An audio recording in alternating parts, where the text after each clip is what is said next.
Today I'm going to show you how to do a cartwheel hook for the Upraiz Tricking curriculum. Let's check it out.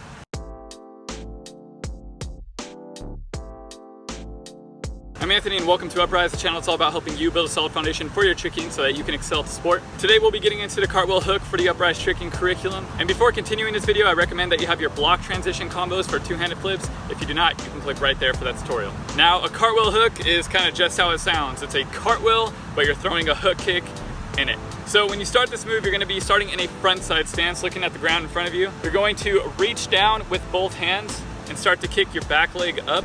Then as soon as your hands touch, you're going to lift one arm up, spot your target, and then throw your hook kick. And finish the move landing in a backside stance. Now also you can follow through to a frontside stance out of this move.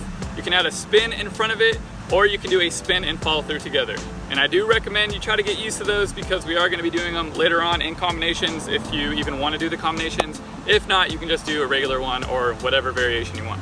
Here's some quick tips. So make sure, like I said earlier, to spot your hook kick as you throw it. You also don't have to be super inverted in this move. It actually should be a little bit more slanted so you can get that hook kick out a little bit easier. And make sure to keep your second hand on the ground as you throw that hook kick out.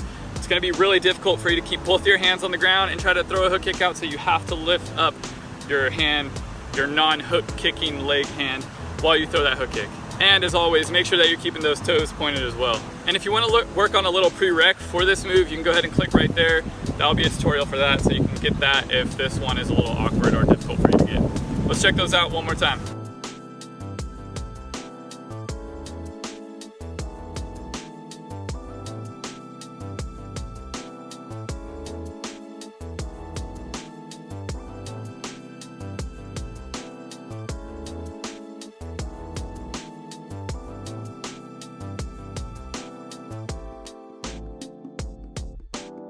So that's it for today's video. I just want to say thank you to all the patrons who are still supporting this channel. It means a lot to me to have a group of you guys that are down to support this, even when I'm gone being lazy for like 3 months. Next, we'll be learning a transformer round, and it'd be awesome to have you with us. Keep tricking, stay motivated, Upraiz.